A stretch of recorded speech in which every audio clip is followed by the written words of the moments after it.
for Nairobi City County.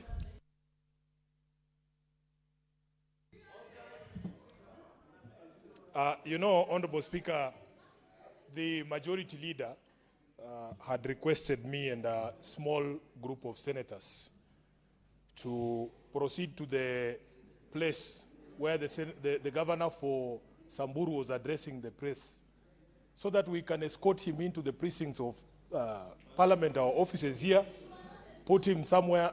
Please, Honorable Speaker, I would not like to be heckled this afternoon. I'm in a foul mood. Tahazana, may the Senator for Nairobi City County be heard in silence. You'll have your moment. Thank you, Honorable Proceed. Speaker.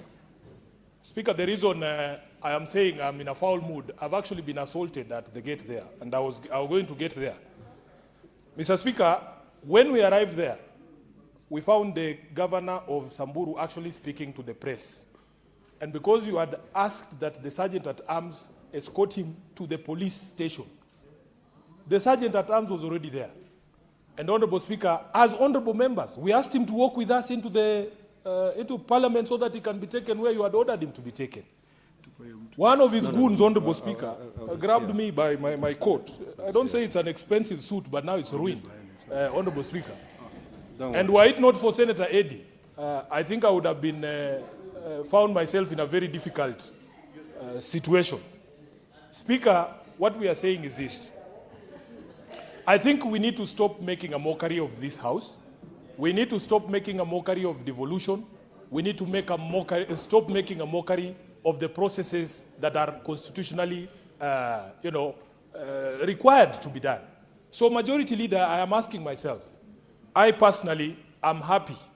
I'm happy that I saw a letter from the governor of Nairobi saying he is now prepared to appear before the Committee of Public Accounts.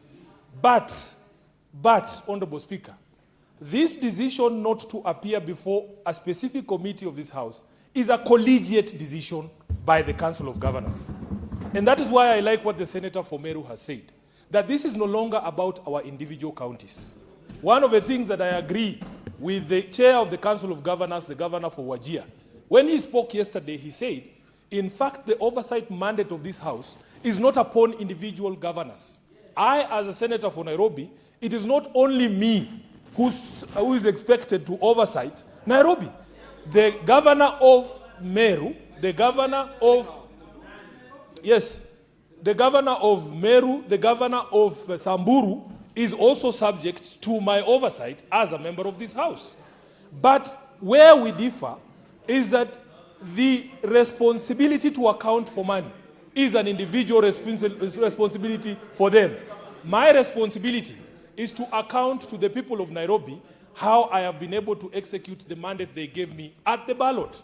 Honorable Speaker, the people of Nairobi have seen that I have exhausted everything, every single tool, including sending the IG of police to present my governor before the committee so that we can have conversations about those matters that we were highlighting yesterday. Speaker, when you talk about 21 billion shillings, that this House, not Sifuna, this House gives Nairobi 21 billion Kenya shillings. If the senator of Bungoma sitting in a committee cannot ask Sakaja questions about utilization of that resources, then how will I be able to convince you next time that you need to support me for more resources for Nairobi? So what we are saying is this. I think, honestly speaking, what is required now is some level of sobriety, some level of maturity, not from this House, but from the Council of Governors. We have had enough. You cannot subject this House to the sort of ridicule that we are seeing, that you come, you know very well, you are invited to a specific committee at a specific time, at a specific date, to discuss a specific matter. Then you bring a battery of journalists out here to tell them I am here and these people, there's nothing even I'm doing here. There's no one has asked me any question. That is not how we are supposed to relate. And intergovernmental relations are not supposed to be these acrimonious. So, Honorable Majority Leader, you have said you wanted to hear our wisdom. I am also saying, as the Senator of Nairobi, I am willing to say, let us drop that business of today so that we can be able to sort out all these problems. And Mr. Speaker, I just want finally to remind everyone that this House has not been intransigent in this impasse. In fact, I remember the Speaker of this House directing the Council of Governors that we are prepared to have a meeting as the leadership of this House with the leadership of the Council of Governors to iron out any concerns that they have. And the only condition was you cannot suspend a constitutional provision. All they needed to do is to attend those meetings for that week, and then we would have the meeting. But, Honorable Speaker, we cannot countenance a situation where somebody sitting somewhere can suspend a constitutional imperative. It is something we cannot do. So, I am hoping that the other governors will follow. And I've spoken to the chair of the County Public Accounts. I don't see him in the House today, but he's on his way. The vice chair is here. We are ready to issue a schedule as soon as tomorrow for people to come and account for the monies that they have done what? They have been given as county governors. And immediately that process is going on, we can come to this House and say, now, as the leadership, if they want to sit with you, the Speaker, if they don't like Sifuna's face, it's fine. This is not about Sifuna. And I have said and I've repeated here, there is no senator here who cannot do the job that Sifuna does. That's the reason why all of us were elected here. So if Sifuna's face at County Public Accounts Committee is somewhat unpleasant, we can try Senator Mundiki's face. I don't have a problem. Let us try Senator Joyce Korir. If they think Senator Joyce Korir will not ask about money being taken from Kipes to go and throw a bash for border borders, they are very mistaken.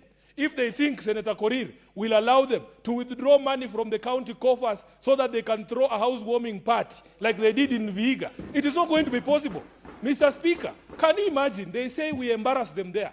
A governor comes and his records are so bad that when he is asked to read them, he says he has forgotten his glasses at home because he knows if he reads that thing, he's going to be so ridiculous. Speaker, who is embarrassing who? Who is embarrassing who? This House only operates on two things, two reports. The report from the Auditor General is brought to us, and the responses from the governors. Your responses are so bad, you are embarrassed to read them. But somehow, Sifuna is the problem. So, Speaker, I agree with my colleagues who are saying... Sifuna, would you wish to be informed? By all means, this is Anjuri Ncheke, Elder. He has some information. Thank you, Honorable Speaker. You know, Mr. Speaker, Senator for Nairobi is my good friend. And what has happened before that, the first yesterday, the report, the CPK report, the CPAC report has already departed from those committees. That report is now in this House, Mr. Speaker. So I want my friend, Senator for Nairobi, Senator Sifuna. Already the reports are property of the Senate. They have already departed from the committees. So, Mr. Speaker, what we need to do is to discuss these reports now as the Senate.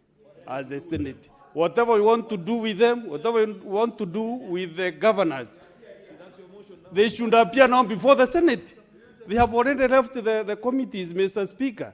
And if any governor should appear here the way CSCs appear before us, so that we can also interrogate them, we can be able, especially the 29, just a minute, especially the 29 governors who have really shown us the middle finger. We really need to deal with them perpendicularly, Honorable Speaker. Senator for Nairobi City County, conclude your thoughts, please.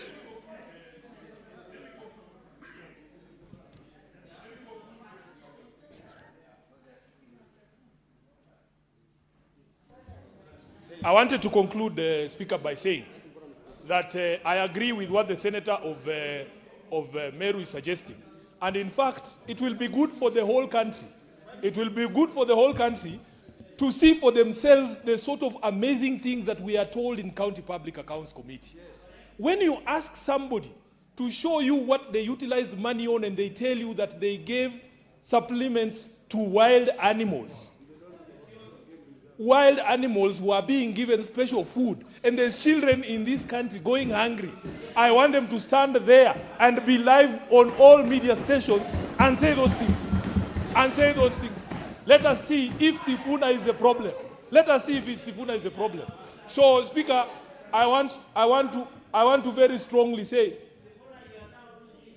Order, Senator Fernandez.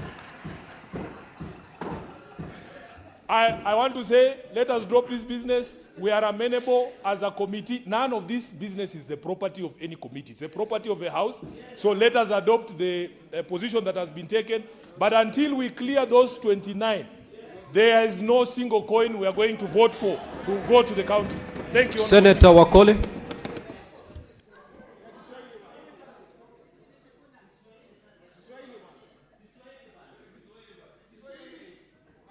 Order, honorable senators.